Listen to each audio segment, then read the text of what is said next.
الحمد لله رب العالمين حمدا يوافي نعمه ويكافئ مزيده. يا ربنا لك الحمد كما ينبغي لجلال وجهك وعظيم سلطانك. سبحانك لا نحصي ثناء عليك كما أثنيت على نفسك. فلك الحمد حتى ترضى ولك الحمد إذا رضيت ولك الحمد بعد رضا. اللهم صل وسلم على سيدنا محمد طيب القلوب ودوائها وعافية الأجسام وشفائها ونور الأبصار وضيائها وقوت الأرواح وغذائها وعلى آله وصحبه أجمعين. أما بعد فيا أيها الناس اتقوا الله حق تقاته ولا تموتن إلا وأنتم مسلمون. وقال الله سبحانه وتعالى فإذا فرغت فانصب وإلى ربك فارغب. Hadirin sidang Jumat yang mendapat kemuliaan dari Allah Subhanahu wa taala. Allah Subhanahu wa taala menentukan kita pada saat ini di dalam kebaikan, di dalam ketaatan kepada Allah Subhanahu wa taala, maka kita diajarkan untuk ittaqullah, bertakwalah kita kepada Allah Subhanahu wa taala. Ittaqullaha haqqa tuqatih, dengan sebenar-benarnya takwa. Yang dimaksud daripada dengan sebenar-benarnya takwa adalah bertakwalah kita, berupayalah, berusahalah kita untuk meningkatkan ketakwaan kita dengan semaksimal mungkin. Pada saat ini catatan amal-amal kita, yaitu catatan amal-amal daripada tahun baru, yang mana tentu dengan bertambahnya tahun, umur kita pun berkurang. Maka dengan hikmah kita masuk daripada tahun baru, hubungan dengan Hijriah sangat erat. Karena tahun baru ini adalah tahun baru Hijriahnya baginda Rasulullah sallallahu alaihi wasallam. Diambil daripada cerita hijrahnya Rasul sallallahu alaihi wasallam yang memotivasi kita untuk hijrah daripada hal-hal yang buruk kepada hal-hal yang baik.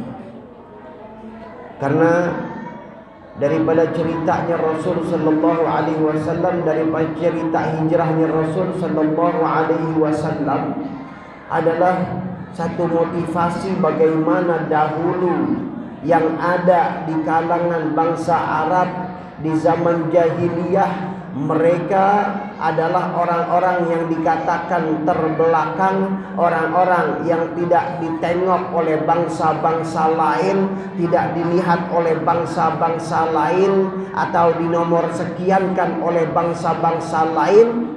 Namun dengan hijrahnya Nabi Muhammad SAW, beliau mulai menyusun. Maka ketika sampai beliau ke kota Madinah yang tentu disambut oleh orang-orang Madinah, tidak ada anak kecil, besar, tua, muda, laki, wanita, semua keluar menyambut Nabi Muhammad SAW. Bahkan non muslim pun pada saat itu mereka menyambut Nabi Muhammad SAW. Apa sebabnya? Perlu kita tahu. Sebabnya adalah sebelum Nabi Muhammad sallallahu alaihi wasallam masuk ke Madinah, maka terlebih dahulu beliau sudah berjumpa dengan beberapa orang di kalangan orang-orang Madinah dan tersentuh, dan akhirnya mereka masuk Islam. Kemudian beliau juga mengirimkan utusan dai yang berdakwah di kalangan Ansor, di kalangan orang-orang Madinah. Maka banyak orang-orang Madinah tersentuh dan akhirnya masuk Islam. Tentu ini semua karena orang-orang Madinah sudah mendengar akan adanya Nabi terakhir, dari orang-orang Yahudi yang pada saat itu tinggal di kota Madinah. Namun orang-orang Yahudi ketika tahu Nabi yang terakhir itu dari bangsa Arab, mereka pun berpaling. Sedikit dari mereka yang ikut. Tapi bangsa Arab dari kaum Madinah, akhirnya mereka berbondong-bondong masuk ke dalam agama Islam. Terus di situ beliau mengatur strategi. Yang pertama, beliau merapikan bagaimana persatuan umat dengan membangun masjid. Beliau bangun masjid, kemudian beliau tata bagaimana umat. Bahkan beliau membangun pasar. Pada saat itu di Madinah ada satu pasar besar yang dimiliki oleh orang Yahudi, tapi di situ banyak penipuan-penipuan dan kecurangan. Maka sampai pasar pun beliau sallallahu alaihi wasallam mendirikan pasar yang di situ orang-orang Islam berjualan, berniaga. Dibikin peraturan tidak boleh ada riba, dibikin peraturan tidak boleh ada orang-orang yang sewenang-wenang dan curang dan lain-lainnya, sehingga makmur pasar tersebut. Kemudian terus beliau mengembangkan sayap di dalam berdakwahnya dengan menunjukkan akhlakul karimah, akhlak yang istimewa yang ada pada Nabi Muhammad SAW, dan perubahan total yang sekelilingnya melihat bagaimana dahulu yang masuk dahulu bukan Islam, kemudian masuk ke dalam agama Islam, berubah total akhlaknya. Yang dahulu pelit maka menjadi dermawan, yang dahulu garang maka menjadi lemah lembut, yang dahulunya kasar maka mereka menjadi orang-orang yang baik dengan sentuhan Islam. Terus proses berjalan, membina kekuatan. Tiba-tiba datang pada saat itu terjadi perang Badar. Tujuan kaum muslimin bukan perang, tapi mereka ingin mengambil hak-hak mereka yang pernah dirampok, yang pernah dirampas oleh orang-orang kafir Quraisy. Tapi ternyata tercium, dan akhirnya mereka mengumandangkan perang. Maka di situ kaum muslimin tidak mundur, walau jumlahnya hanya 313 orang kafir memenuhi jumlahnya adalah 1000 orang. Dan Allah semuanya memberi kemenangan, dan akhirnya pun dapat kemenangan.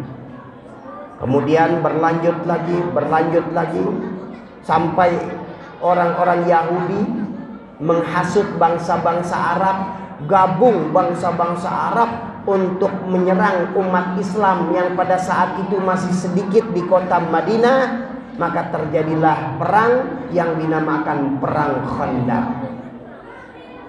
Kaum muslimin cuma sedikit, bangsa-bangsa Arab semua gabung untuk menyerang umat Islam, diprovokasi oleh Yahudi. Tapi semua itu Allah gagalkan dengan cerita yang panjang tentunya. Kemudian berproses, maka kaum muslimin mengadakan serangan-serangan balik satu persatu di antara mereka, dan akhirnya banyak di antara mereka akhirnya tunduk dan juga masuk Islam. Dan kemudian disitulah kejayaan umat Islam. Apa rahasia kejayaan umat Islam? Rahasianya adalah mereka punya Allah. Mereka bergantung kepada Allah, mereka bersandar kepada Allah, mereka tidak mudah dipecah belah. Pernah Rasul sallallahu alaihi wasallam pada waktu itu mengadakan serangan balik ke Taif. Maka sulit untuk dipecahkan dan untuk ditundukkan. Dan akhirnya mereka pun datang masuk Islam dari daerah Taif. Maka Rasul bertanya, apa rahasianya, kenapa engkau sulit untuk dipatahkan? Maka mereka mengatakan, yang pertama, kami tidak melakukan kezoliman, tidak memulai melakukan kezoliman pada umumnya. Dan apabila ada permasalahan maka kami bersatu. Kami tidak pernah dipecah belah tidak pernah bercerai-berai. Maka Rasul sallallahu alaihi wasallam mengatakan itulah kuncinya. Itulah rahasianya. Maka hadirin, kita tahu bagaimana Islam maju sampai negara adikuasa pada saat itu dikuasai oleh Islam. Negara Romawi, penguasa dunia, negara Persia, penguasa dunia. Akhirnya di zaman Sayyidina Umar bin Khattab tunduk di tangan umat Islam. Bukan karena umat Islam banyaknya pasukan, bukan karena umat Islam banyaknya senjata. Umat Islam punya Allah dan mereka bergantung kepada Allah dan mereka tidak dipecah belah. Maka dari itu banyak judul di dalam negara kita ini untuk memecah belah, menyibukkan kita satu sama lain. Maka ini adalah lagu-lagu lama yang dibuat oleh Belanda ketika menjajah Indonesia. Maka sudah sepantasnya kita sadar. Jangan mau kita dipecah belah, kita bersatu. Tinggalkan fanatisme yang ada pada kita, kita bersatu. Karena untuk kebangkitan bangsa ini tidak akan bisa berhasil kalau kita tidak bersatu. Tinggalkan hal-hal yang buruk, kita bersatu menuju kepada gerbang Indonesia akan maju ke depannya. Amin ya rabbal alamin. Dan ini tentunya dengan melawan nafsu, mengalahkan jadi pengkhianat bangsa dengan korupsi, dengan kejahatan-kejahatan, kita bersatu, berjalan bersama, maka kita akan dapatkan kebahagiaan dunia dan akhirat. Amin ya rabbal alamin. Ibadallah, wallahu subhanahu wa ta'ala yaqul biqawli yahtadil muhtadun. Bismillahirrahmanirrahim. Inna a'tainakal kautsar fashalli li rabbika wanhar inna syani'aka huwal abtar. Mudah-mudahan Allah Subhanahu wa taala memberikan keberkahan pada kita dan dijadikan persatuan bangsa Indonesia ini persatuan yang erat. Ditimbulkan kesadaran pada kita semuanya, ditimbulkan pengertian bagi kita semuanya dan tidak mudah dipecah belah. Barakallahu lana wa lakum bil Qur'anil azim wa nafa'ani wa iyyakum minal ayati wa dzikril hakim wa taqabbala minna tilawata wa sami'ani fastaghfiru innahu huwal ghafurur rahim. Allahumma shalli ala sayyidina Muhammad wa ala ali sayyidina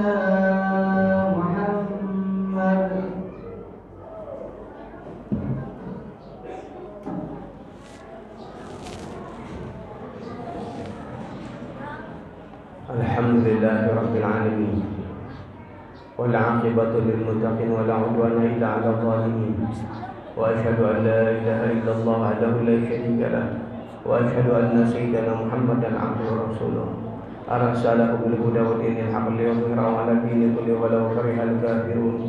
Allahumma shalli wa sallim 'ala sayyidina Muhammadin salatan taghfiru biha dhunub wa tuslih biha al-qulub wa tantalib biha al-usub wa talinu biha as-sawb wa ala alihi wa sahbihi wa man ila mansub. Amma ba'd, fa ya ayyuhan nas ittaqullaha haqqa tuqatih wa la tamutunna illa wa antum muslimun wa 'alamu anna Allah subhanahu wa ta'ala amara